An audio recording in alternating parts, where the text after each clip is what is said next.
That love and light side of you is you, but that dark, writhing shadow animal that comes out at night that we're ashamed of, that we try to hide, is you. It's also equally you. And until the two reconcile to create a third thing, that third thing is who you are. That is you. That is the true essence of you. And you will never, the tension and the back and forth between the light and the dark will never stop until you reconcile the two. Well, that was really just tremendous. And I wanted to sort of follow it up by just asking you about the idea of performance. You know, obviously it's one thing to compose, it's another thing to, play a piece live. And I wonder if you could talk about, those different kind of modalities for you. The first thing was like, I have a lot of music inside of me when it started coming out in terms of composing, and if I don't get this out, I'm gonna choke in life. Like a suffocation was gonna happen if it didn't get out of my body. So it was more survival than any sort of strategy. It was literally like, I will not be happy and healthy if I don't get this music out of my body. I love music so much because the way that it can hold every single emotion that we could ever feel, and it will never judge you. And to me, it's like one of the greatest Trojan horses out there in terms of dealing with life, because you can bring up hard topics and ask hard questions, but when you blanket it or bookend it in music, it has this way of people kind of let it in a little more, and it's a safe place. Music is a safe place. I saw the power it had in the healing. There was like a healing thing happening in the audience, and my thinking was, I could really sneak in a lot of important ideas and questionings and topics and surround them in music and create a safe space to just purge emotions that are hard to deal with. It was a way for me to help people move through the more uncomfortable stuff. And this is the thread of all my work. I think our society does a pretty mediocre, poor job of looking at the darker side of life and suffering. And we need to be better at dealing with this aspect of life instead of looking away. I think we're looking away. It's kind of hard to look at suffering, and it's hard to look within ourselves and see the ways that we're imperfect. But if we don't do this, we're never going to get well. There are a lot of powers that be that do not want our society to think critically about hope because they need it to do what they're doing. I wrote one of the songs, it's called Bitter Majesty. It's on the album, it's the third song. And I wrote this song, and the next day I was playing at the House of Blues, and I just was like, guys, wrote this song last night, and help me think of a name, And I don't know what I said, but I said something about the tension of dark and light. And I had a friend in the audience who's Greek. And after the show, really cryptic, he's like, you need to learn who ELPIS is, ELPIS. You need to learn who she is, you need to go research her, and right when you think you know who she is, I'm gonna tell you don't. I promise you, you don't have it right, and you have to look deeper. And that's all I'm gonna say. He just like walked off, and I'm like, what is this? He's like, ELPIS, go look. He's like running off, and I'm like, okay.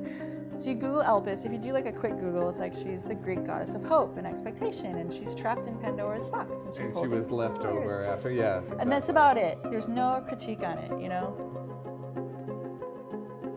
And ELPIS is a fascinating character. Like, I was just like, God, imagine being trapped. You don't think you're gonna get trapped. You think you're this awesome thing, and you have a greatness to you, and by Zeus, that Zeus has given you, and then you're trapped in Pandora's box, and you're left there for thousands of years, and no one has come to get you, and your character is hope, like, I'm like, God, that's a fascinating character. Like, how could this be such a good dead end in mythology? And why doesn't anyone run with this character? It's kind of a small character. Even people who know about Greek mythology don't pay attention to the ELPIS. The literal translation of ELPIS is not hope, but expectation. Positive expectation is hope. Negative expectation is fear and despair. From a Buddhist perspective, when you're giving power to your hope, you're giving equal measure power to your fears. And it's just this unstable place of oscillation and desire. And you're more concerned with what you want than what is happening in front of you. It can be a paralyzing force, because often if you're in a state of hope, you're trying to improve something in your life. And people very often give their power away when they're hoping, in that they think that someone else is going to come in and fix the situation. I hope that some other something, person, entity, power, money, whatever, is going to come in and change this instead of doing something about it yourself, right? You can tend to that. On a personal level, it can hold people back from being their true self, from being strong and really grounded. It's like a non-grounded place. And you can think, when you're hoping, you can think you're doing something about the situation because we're emotionally driven creatures and it feels good. Hope feels good. I want people to sit back and witness this for a second. Because the other thing I learned on a mass level is that hope is one of the most important tools for mass manipulation, for propaganda, for advertising. To get masses of people to do something, hope is a very successful tool. So I read that and I'm like, ooh, I think this is important. My album is about ELPIS. The first half is about ELPIS being trapped in Pandora's box, and she figures out how to escape, and she does escape, and she enters our world for the first time and witnesses all the suffering and all the technology and just today's fast-paced world, and nothing is as she thought it was going to be. And she reunites with all the evils. They're super happy that she's out, because part of their critique about hope is that when you're in that state of hope, the things that hold you back can sink their claws into you deeper. You don't even feel it happening because you're in that, you know. When I'm up there, it is as raw as it can be. There's no pre-recorded tracks. You see me compose everything. If I start a song and I don't like it, if I don't like the loop, I stop and just start over, and it's okay with me, therefore okay with the audience. That's the test. Like, I've had people like want me to bring computers up there or do pre-recorded tracks, and there's something about the tightrope. It's always a tightrope metaphor.